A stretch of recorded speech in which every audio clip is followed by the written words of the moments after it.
সে আমার সাথে বিশ্বাসঘাতকতা করেছে। তো আমি বলেছিলাম বড় ভিডিওতে আমি পুরোটা স্টোরি শেয়ার করে দিব। তবে যাই হোক, আসসালামু আলাইকুম, হ্যালো এভরিওয়ান, কেমন আছেন সবাই? আশা করছি ভালো আছেন। কত সুন্দর দুইটা বেস বানিয়েছি, অথেন্টিক রেড ভেলভেট ছিল এইটা। পুরোটা কেকের ভিতরের লেয়ারিংটাই ছিল ক্রিম চিজ ফ্রস্টিং। তবে যাই হোক, কেকটা কিন্তু খুব বেশি পারফেক্ট হয়েছে। আসলে এত সুন্দর একটা রেজাল্ট পাবো আমি নিজেও ভাবিনি। একটু ভয়ে ভয়ে কাজটা কমপ্লিট করছিলাম আর কি। তবে যাই হোক, আলহামদুলিল্লাহ সব কিছুর জন্য আমি খুব ভালো করে পেরেছি। তো এইখানে আমি দেখতেই পেরেছেন ময়েস্ট কেকে কিন্তু সুগার সিরাপটা যায় না, তবে আমি দিয়েছি। এটা একান্তই আমার ব্যক্তিগত মতামত, যেহেতু আমার জন্যই কেকটা বানাচ্ছি সেজন্য আর কি, আমি যেহেতু পছন্দ করি সেজন্যই দিয়েছিলাম। তবে যাই হোক, এখানে আমি খুব সুন্দর করে ফন্ডেটের টপারগুলো বানিয়েছি, যে ড্রেসটা সেটাও দিয়ে দিচ্ছিলাম। আর এখানে আমি ফ্লাওয়ারটা কেটে নিয়েছি, আমার কাছে মনে হয়েছে ফ্লাওয়ারটা না দিলে হয়তো বা ভালো লাগবে। তো যাই হোক, আমি আমার বলে দিই আমার হাজব্যান্ডের যে বলেছিলাম সে আমার সাথে বিশ্বাসঘাতকতা করেছে। তো সেটাই। তো এই কেকটা যখন অর্ডার করেছে, খুব ইমার্জেন্সি, মানে যেহেতু একটা প্রিমিয়াম কেক, তো এটা সব কিছু জিনিসও আমার বাসায় ছিল না। তো সকালবেলা 10টা 11টার দিকে উনি কনফার্ম করেন আর বলেছে রাত্রেবেলা হলেও কোনো সমস্যা নেই, 11টা বাজলেও কোনো সমস্যা নেই। আসলে এটা আমরা খুব ভালো করে জানি, যদি হোমমেড কেকের ক্ষেত্রে যদি একটু সময় করে বানানো যায় তাহলে অনেক ভালো করে বানিয়ে দেওয়া যায়।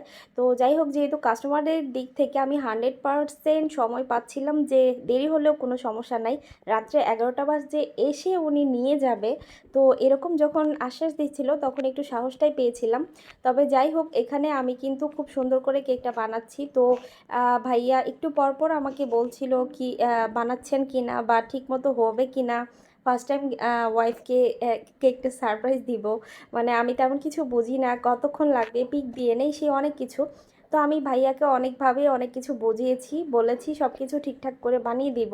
তো যখন কিনা পিক আপ করার সময় হলো 10:30 বাজে, তো উনি আমাকে এত প্যারা দিচ্ছিল, কখন পিকচার দিবেন কখন দিবেন এই সেই, মানে অনেক কিছু বলছিল। তো যখন আমি সুন্দর করে পিকচারটা দিয়েছি, তখন সে বলে যে কেকটা আপনার জন্যই সারপ্রাইজ ছিল, আম, আমি আপনার হাজব্যান্ড। তো আমি একদমই ধরতে পারিনি যে এটা আমার হাজব্যান্ডের কাজ। তো কি করব, আমি এখানে আমার এত বেশি সারপ্রাইজ হয়ে গিয়েছিলাম, যা বলার মতো না। আর আমি যেহেতু একটা ক্লায়েন্টের সাথে কথা বলছি, অবশ্যই তাকে বারবার ভাইয়া ভাইয়া বলে সম্বোধন করছিলাম। তো লাস্টলি সে বলেছে যে কতবার তুমি আমাকে ভাইয়া ভাইয়া বলেছ, আমি বললাম যে আমি তো বুঝতেই পারিনি, এই জন্যই হয়তো বা। তবে যাই হোক, আমার কেক এটা ছিল আমার বার্থডের একটা কেক। তো যেহেতু নিজের জন্য বানাইনি বা বানাবো, তেমন সুন্দর করেও বানাইতাম না, হয়তো বা হাজব্যান্ডের রিকোয়েস্টে বানাইতাম। তবে যাই হোক, এখানে সে এরকমভাবে সারপ্রাইজ দেওয়াতে খুব বেশি খুশি হয়ে গিয়েছি। আর আপনারাও জানাবেন যে হাজব্যান্ডের কাছ থেকে কে কে এরকমভাবে কখনো সারপ্রাইজ পেয়েছেন কিনা, বা অবশ্যই আমাকে কমেন্টস করে জানিয়ে দিবেন।